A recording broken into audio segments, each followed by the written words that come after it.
करना, इंपोर्ट करना, जो यहाँ फाइल्स के अंदर ऑप्शन थे वही यहाँ पर इन्होंने इस वाले एरिया में ऑप्शन दे दिए। नीचे हमको क्या मिलेगा, नीचे कलर इफेक्ट मिलेगा। एग्जांपल मैंने ग्रीन पे क्लिक करा और स्विच करा तो यहाँ हमारा ग्रीन हो गया। रेड पे क्लिक करा, स्विच करा, रेड हो गया। व्हाइट पे करा, स्विच करा, व्हाइट हो गया। तो वर्क स्पेस की बैकग्राउंड की कलरिंग हम डायरेक्टली चेंज कर सकते हैं यहाँ से।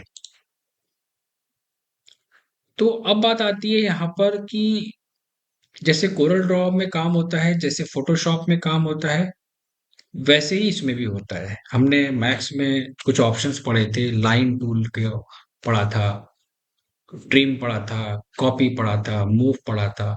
ऑलमोस्ट वही फीचर्स हमारे यहाँ पे भी दिए होते हैं।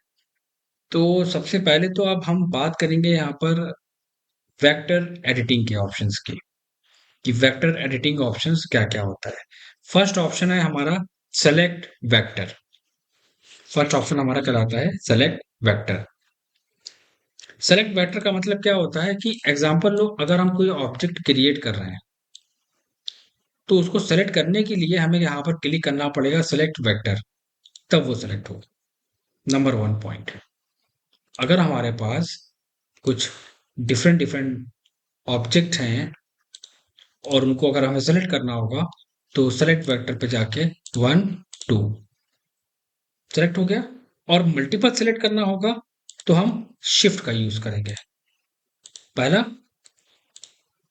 और शिफ्ट के साथ दूसरा। नॉर्मल सॉफ्टवेयर में कंट्रोल के साथ होता है, लेकिन इसमें शिफ्ट के साथ मल्टी सिलेक्शन होता है।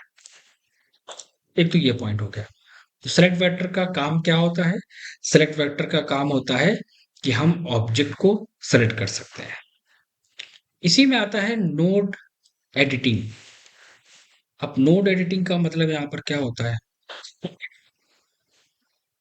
जिन्होंने फोटोशॉप पे और कोरल ड्रॉ पे काम करा है तो उनके लिए थोड़ा सा इजी रहेगा समझना इसको, क्योंकि इसमें कुछ चीजें इनबिल्ड हैं उसकी। वहां पर भी नाम सेम है, यहाँ पे भी उन टूल्स का नाम सेम है।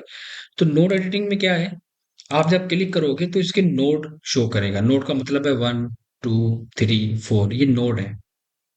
हम इन नोड को सेलेक्ट करके इस तरह ऑब्जेक्ट को चेंज कर सकते हैं। ये नोड हमने पकड़ा, जैसे चाहो उसमें चेंजेस ले आओ। दिस वन, दिस वन, ये हो गया नोड। सेलेक्ट करा, ये नोड पकड़ा, हमको ऐसे रखना है, दिस वन, चेंज हो गया। और अगर हम वहां पर किसी नोड को कट करना चाहें, एग्जांपल लेते हैं, मैंने एक रेक्टेंगल बनाया।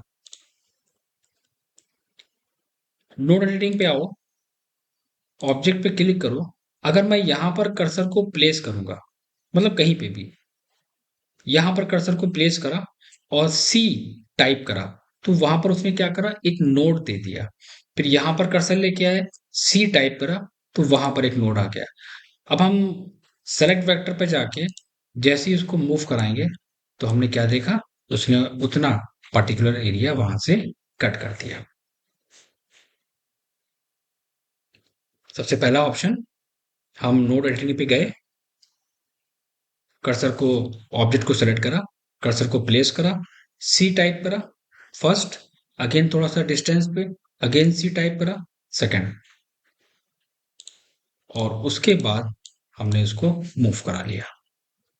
तो ये हो गया हमारा कट पार्ट, स्लाइस कर दिया एक तरीके से कह सकते हैं इसको। किससे? नोड एडिटिंग से। तो नोड का मतलब होता है आप किसी भी पॉइंट को, अब मैं इसको आगे मूव कराऊंगा तो क्या करेगा, इस तरह कर देगा, बट ऑब्जेक्ट हमारे अलग अलग ही सिलेक्ट होंगे। एक तो ये हो गया पॉइंट। ट्रांसफॉर्म वेक्टर का मतलब क्या होता है? एग्जाम्पल के लिए हम कुछ बना लेते हैं। ये ऑब्जेक्ट है मेरा, ट्रांसफॉर्म वेक्टर पे गए तो यहां पर देखो कुछ फीचर्स दे रहा है।